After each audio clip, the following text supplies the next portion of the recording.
Well, good afternoon, lay missioners. I hope you're all well today. I'm going to start a lecture today that's going to be completing the period that leads up to the Reformation. Obviously, the Reformation is when the Church of England actually has its break away from the Catholic Church, and we start to see the Reformation setting in England as it was in the continent, preceding it just a little bit in time. And so this will complete that section that really is building up to it. And I think you're going to hear some elements, some forces of religion, as well as political and economic and realms that are just writhing, ready for some event to occur that's going to reorder life for the people who live in this time period. So with that, let me pause the recording. There we go. We're going to be covering the period from about 1340 to 1517. 1517 is a pretty clear date. It delineates really the beginning of the Reformation, when Martin Luther nailed his 95 theses to the Wittenberg Castle church door. And 1340 is more of a general date that sort of subdivides maybe some of the earlier Middle Ages from the High Middle Ages, where you have quite a few changes taking place and events occurring that have implications for moving into the modern period. This period is quite interesting. I think what you're going to hear is you're going to hear a lot of individuals who are mystics and writers who are reforming the church. They're sort of spiritual guides. They're not people who are in the authority in church offices. They're individuals who are sort of trying to appeal to a deeper type of spirituality that maybe the church itself is not providing as well as it should be at this point in time. So it's an age of English mystics and writers. We'll mention them. It's an age when the Catholic Church and European society is evidencing a real need for reform. A lot of national identities are being forced through a series of wars in Western Europe. War has a tendency to help nations determine their own identity and delineate some of their documents as well as even boundaries. And so as you were in the early Middle Ages, you're dealing with a period when centralization was really, centralized authorities and governments were really lacking. And the church sort of entered in to sort of fill that gap. But when you get toward the upper Middle Ages, the nation states are starting to rise up and identify and to gain power, have more strong leaders, and be able to resist whoever is the emperor of the Holy Roman Empire, as well as the pontiff in Rome. And so you see a lot of developments here. Mormon's book on the history of the Church of England, the history of England, I didn't give you the title there, but the weak, he has a quote here about this period. It said, "Weak government, pestilence, insurrection, lack of leaders, and heavy taxation all contributed to a feeling of insecurity and anxiety." And if you read any textbooks related to this period just before the Reformation, that language is going to be present. Insecurity, anxiety, lack of leadership, all kinds of problems related to those things. And there's this just rumbling underneath the surface, waiting for some leadership, some event to occur that's going to change things for society in general. And so this is setting the stage for Reformation. There's what's called the 100 Years' War fought between the House of Plantagenet in England and the House of Valois in France. They didn't plan for this to be a 100 Years' War. It just seems to just extend over and over and over. And the issue at hand was the succession to the throne of the Kingdom of France, whether it was going to be ruled by the House of Valois, which was native to France itself, or by the House of Plantagenet in England. And the reason why the House of Plantagenet would have claimant to the throne was because of marriage and relationships and firstborn and all those issues related to, I guess you'd call it primogeniture, which is firstborn having the right of inheritance. And those were all kinds of rules associated with that. And so this war was marked by the height of chivalry. So chivalrous writings are appearing at this time as well, and the development of strong national identities. One of the things I didn't check, and I was thinking about checking, was 1453 is really a pretty significant date in the history of Europe as well as Asia. 1453 is when the Turks conquered Constantinople and totally disrupted the Eastern Empire, and the Empire of Justinian effectively came to an end at that time. And then there was they began to make movements, the Turks did, the Muslims, made inroads into Europe. And so whether that is the call to the end of the 100 Years' War, I'm not certain, but I pose that as a real possibility. It might have caused the attention of European kings to focus towards the east, where the Turks are starting to invade European soil, really for the first time. They tried to do it through Spain, but Charles Martel blocked them in 732 AD.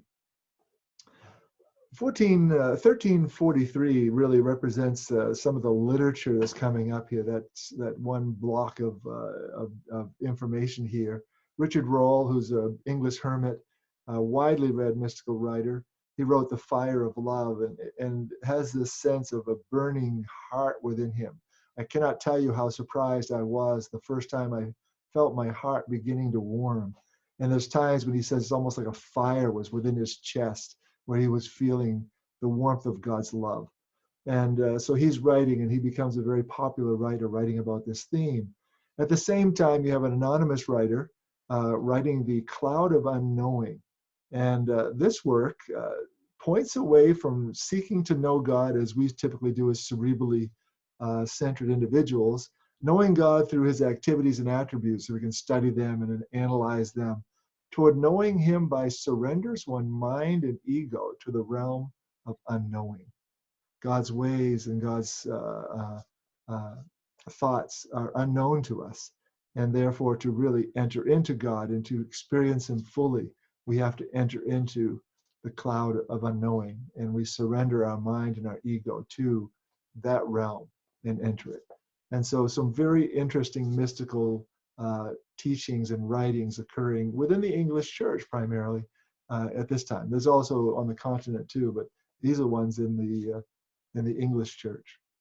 1348 is the signal to the beginning of the Black Plague or Black Death. Over its duration in Europe, there's estimates of 75 to 200 million deaths. At the time of my presenting this, we're obviously dealing with the pandemic, the COVID-19 pandemic. In the United States, we've exceeded 300,000 deaths, but nowhere near anything like this, of this number of people being killed by the Black Plague, and very tragic. And people did not have medicine, they didn't have good ideas about hygiene, did not have good ideas about what causes the spread and how to stop it. And it just became a very tragic event, and filled with all kinds of superstition and ideas about why God's judgment would come. And so all these are deep concerns of this time frame. One of our great English mystics that many people celebrate is Dame Julian of Norwich. She had a series of mystical experiences called showings or shewings, and she wrote of them in a book called Revelations of Divine Love. She was an anchoress, so she was heading up a group of nuns and near the church in Norwich. And a famous quote regarding her concerns for the heathen lost, which gives an example of sort of her writings and how meaningful they are. And she writes this statement: "And all shall be well, and all shall be well, and all manner of things shall be well." And what she's talking about there is that she had a concern in her heart about what's going to happen to all these people who've never heard the gospel, the heathen, who we've not reached to the farthest ends of the earth. And she had a sense in her spirit that the triumph of divine love would work here, and that God spoke to her saying, "And all shall be well, and all shall be well, and all manner of things shall be well." And God bringing about the restitution and reconciliation of all things in his goodness and in his sovereignty in the ultimate realm. So she shares her revelations, and she has all of these things to present to us, and she's very I've been reading a lot of different literature on prayer and different things, and her name comes up quite frequently. as some of the others I'm mentioning here. But Dame Julian is very important for the English spirituality. Just to mention here, for 1375, Gawain, the poet at work, that's not the name of the poet. Gawain is actually in the story King Arthur's nephew and a member of King Arthur's Round Table. And so that story is on the table at this time. 1377, you have a man by the name of William Langland, who is not a clerical person. He's someone who has influence. He's writing, and he's somewhat of a dissident within the church. He's anti-clerical, against the clergy and their control over all of life. And he completes the work Piers Plowman. Our first theologian to really go after and understand and look at in this time period of 1381 is John Wycliffe. Sometimes you see his name spelled as I have it, W-Y-C-L-I-F, and sometimes I have it W-Y-C-L-I-F-F-E. You might see it either way. I am going to just mention here, while I'm thinking about it, is whenever you see blue lettering here, these are all active hyperlinks. Will take you to articles either written by oh gosh, what's his name? James Kiefer, who wrote all kinds of short biographies of different figures, or Encyclopedia Britannica, or even Wikipedia. I've lowered myself to link you to some of those articles, just so you have something to read and click on and go to very quickly that's accessible to you on the internet here. So use those hyperlinks to go a little bit further. Wycliffe was very important. He's an academic. He's a theologian. He's a Bible translator. He published his own confessions. And one of the things that he published in his confessions was that he denied that the substance of the bread and wine were miraculously annihilated during the Eucharist. Instead, so what he's saying is he does not believe the Catholic doctrine of transubstantiation that has been confirmed. It was confirmed in 1215. And had been defended by various scholars, Aquinas being one. And he rejected that. And he favored instead a real presence. There's no annihilation of the elements. They're still present as bread and wine. And yet there is a real presence of Jesus Christ and the Spirit in the Eucharist itself. So obviously we would not consider that anything problematic as Anglicans. And we would consider him maybe in some senses a precursor. Some people call him a forerunner of the Reformation, and I think he probably fits that. He's really trying to reform church corruption. He sees a lot of corruption in the church authority. They have too much authority, and it's abusive. Clerical standards were too low. Some of them were illiterate, and so he's really trying to improve the church. And whether he's doing it from inside or outside, you have to make your judgment. And he makes a strong appeal to a dominion founded upon divine grace, that God has dominion in his church, and it's not human beings who have that dominion. And he makes a strong argument regarding this. He appeals to the Bible and over the heads of clergy. He doesn't accept their declarations, particularly when they're contrary to Scripture. And obviously that ties into his work as a Bible translator. In 1381, he was forced to retire. That's what the date we have here. I didn't put down his birth date. But, and he dies shortly after that by natural causes.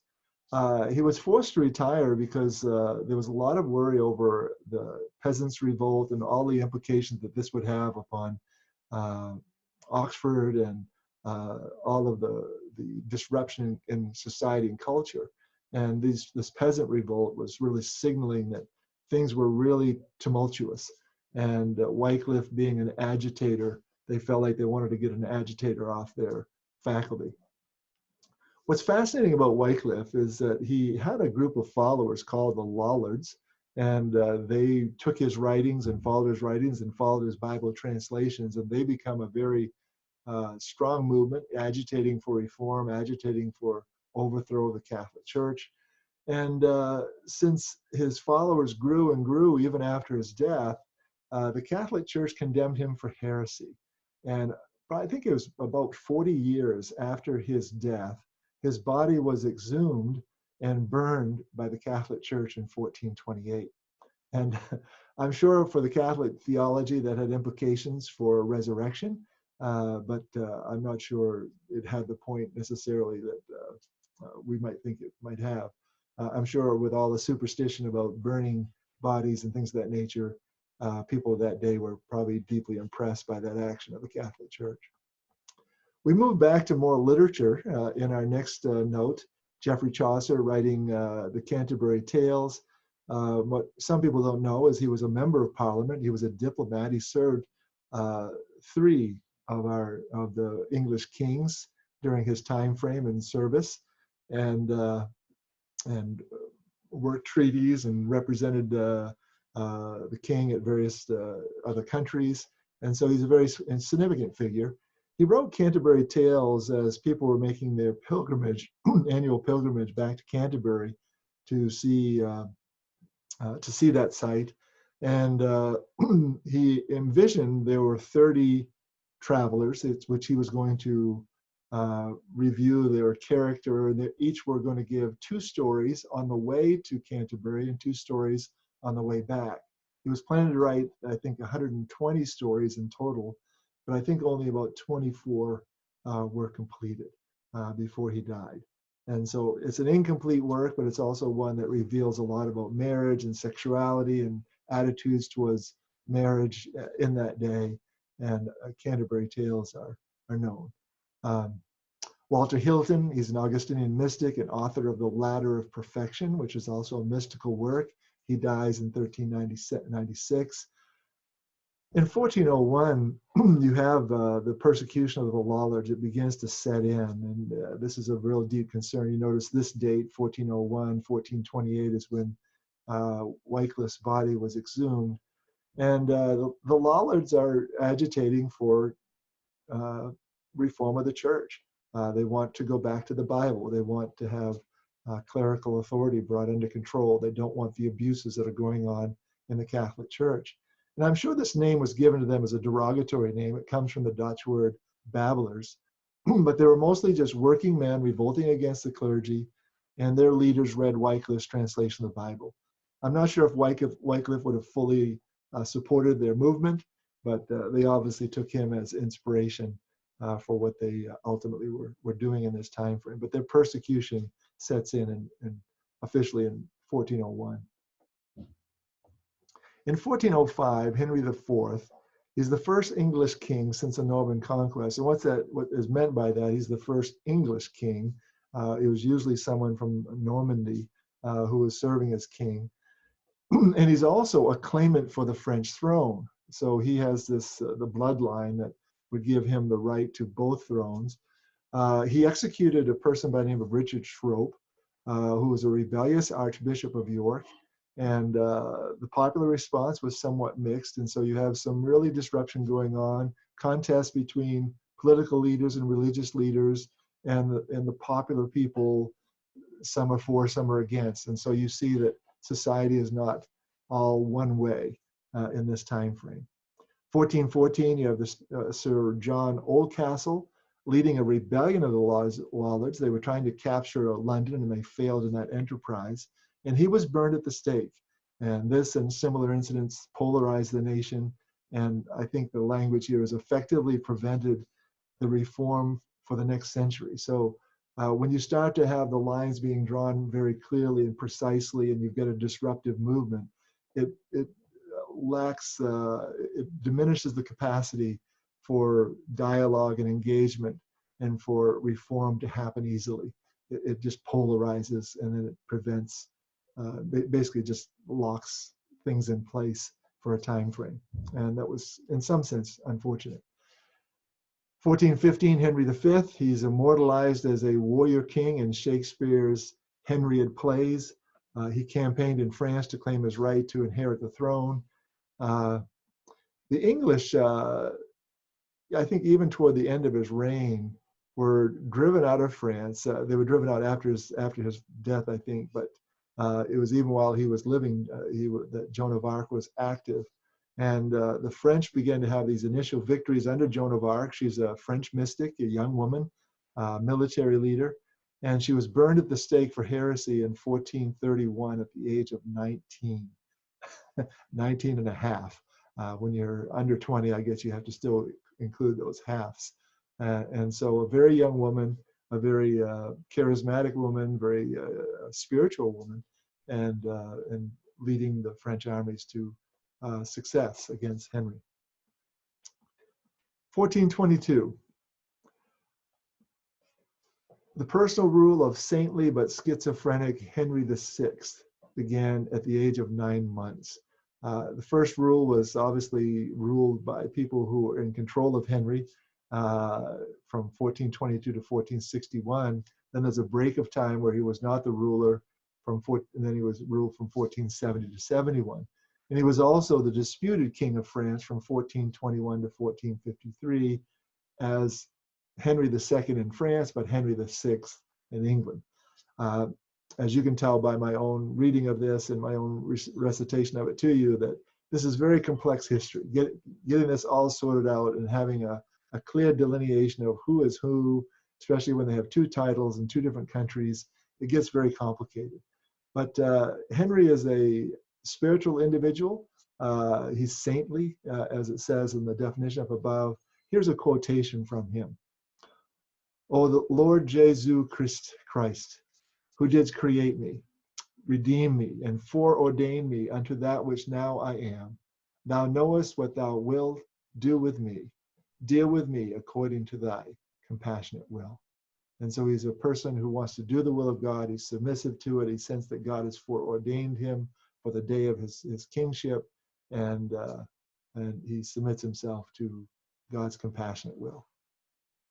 1427, Cardinal Henry Beaufort arrested the Bishop of Rome's tax collector. And what's fascinating about this is he didn't get into any serious problems for doing so. And whether this indicates a weakened Catholic Church or a weakened Catholic Church in Rome or in England, this may be the case. If you go and check out your Catholic Church history at this time, the Catholic Church had some real problems in the 1400s and 13 and 1400s, obviously. But part of it was that it was called what Luther called the Babylonian captivity. There was a period of time in which the Pope did not actually reside in Rome. He actually resided in Avignon in France. And then you had a period of time where you had two popes, one in Avignon, one in Rome. And then the Germans got involved, and there was also a third pope for a short period of time in Germany. And so leadership of the Catholic Church was complicated at this time and weakened at this time. And so there were some things taking place where if there was a very strong pontiff, he never would have let a cardinal arrest the bishop's tax collector. And yet this occurred in England without hardly any consequences in this time period. That's why that event is significant.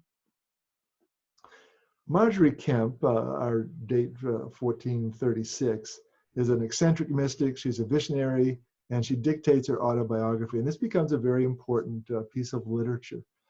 She's a woman who was very dedicated to Christ. She was married. She had 14 children, and she had some very strong visions during this time frame. Later on in her life, her husband and she both pledged celibacy and became, I think, lay monastic individuals of one of the maybe the third order monastics, as they were dedicated to Christ and dedicated to the church and spirituality. And so that's Marjorie Kemp. 1455 to 1485, period of civil war. The Civil War fought between the House of Lancaster, the Red Rose, and the House of York, the White Rose, was called the War of the Roses. And it ended with victory of Henry VII, who was the first Tudor king. And the Tudor dynasty becomes one that's a very strong dynasty. Henry VIII, obviously, is from this dynasty. The power of the barons was broken. The barons would be regional rulers who have quite a bit of authority, but their political authority was somewhat broken by the end of this Civil War. And Henry VII established order and security and strengthened the monarchy in Great Britain. And so this War of the Roses has that result coming from it. I want to give attention especially to 1499. This is a wonderful figure. I love Erasmus of Rotterdam. I would have loved to have met this individual. I was taking a course in graduate school at Miami University of Ohio, It was a course in Renaissance Reformation history. And the professor was Roman Catholic. Most of my peers were non-believers. And here I am, a pastor of a non-denominational church. And we read 2 books a week. And when we would read those books, everybody read different books, but every person read 2 books each week. And one week we would center upon Martin Luther, another week on Calvin, but we had a week we centered upon Erasmus of Rotterdam. And I had the privilege of reading his In Praise of Folly. I can't remember what the other book was, but it was marvelous. We were just learning so much and having great discussions about these individuals. But Erasmus was a scholar. He was a Bible translator. He visited England for the first time here in 1499. That's what this date is for. And a later period of time, he spent a pretty long period of time, I think about 9 years at the University of Cambridge. And so here he is as this Christian humanist scholar, and he's traveling to England and sharing his ideas about the church, about the Greek language. He's a very central figure in the revival of Christian humanism and was a church reformer. Sometimes people get mixed up and talk about secular humanism and put it in the place of Christian humanism. The humanists that were rising up in the late medieval period, just before the Reformation, just before the modern era, they were largely Christian. They weren't atheistic. They weren't denying the reality of God. They were very much individuals who believed in positive human accomplishment and study and virtue, and they had a different attitude towards scholarship. It wasn't just of the Bible and all the patristic figures. They actually went back to the Roman and Greek history and also study of languages. And this was a great revival of learning. And they're called the Christian humanists in this period. And in that enterprise, they also became reformers of the church. Erasmus would be a reformer who stays within. He's got a lot of critical things to say about the Catholic Church. He says them sometimes in a comical way. That's what the book In Praise of Folly is all about. It has foolishness or folly being the chief character, and talks about monks and talks about popes, and actually does it in such a way with a little bit of wit and sarcasm, and that it ends up being something that he doesn't get in terrible trouble for. He wasn't kicked out of the church for. So he's just an amazing individual in that sense, reforming from within. He created a critical edition of the Greek New Testament with the best sources he possibly had in hand. They weren't our best sources that we have today, but he created what became called the Textus Receptus, the received text, those manuscripts, Greek manuscripts that had been handed down. And he had only limited ones to his use. And I think there was one manuscript that was, I think he lacked a portion even of one book of the Bible, and he actually had to translate from Latin into Greek to create the Greek text for his, to complete and round out his New Testament critical edition. So it's not a perfect Greek text, but it is one that has had a lot of influence, because I think Luther used it to translate the German Bible, as well as I think probably the English Bible was translated largely from this, because some of the more significant manuscripts weren't discovered until the age of archaeology, probably in the 1800s, 1900s, when you have some of the Vaticanus and Sinaiticus and some of these other very important Greek texts that date back to the 3rd, 4th century, whereas he was compiling from later copies. He wrote In Praise of Folly. He wrote a book on Handbook of a Christian Knight, talking about Christian virtue. He's noted for discrediting a document that was allegedly called the Donation of Constantine. And this document alleged that most of Europe had been bestowed upon the Bishop of Rome as his power to control. He has authority over it, and that Constantine had donated this lands to the Bishop of Rome. And he proved it was a fallacious document. It was not a legitimate document, and he discredited it, and that obviously got him in trouble, but not so much as to kick him out of the church. One of the things that he's noted for is debating with Martin Luther. Now, Martin Luther was a guy who was pretty twisted up, pretty tight, and Erasmus was this sort of fun-loving, comedy individual who could use wit and sarcasm and all these things. And they debated on free will. And Luther's very tightly wound on the issue of against free will and for predestination. And Erasmus is very much for free will and against Luther's doctrine. And so they have some pretty strong debates, and Luther gets pretty hot as they debate with each other. So Erasmus is a very important figure to be aware of in this time frame, who has influence in England because he's attending or visiting the University of Cambridge as a professor, and has wields some influence there that influences Bible translation, and all these types of things are happening here before the Reformation actually begins. A few events, these last three notations really are leading us up to the Reformation, taking us up to the threshold of it.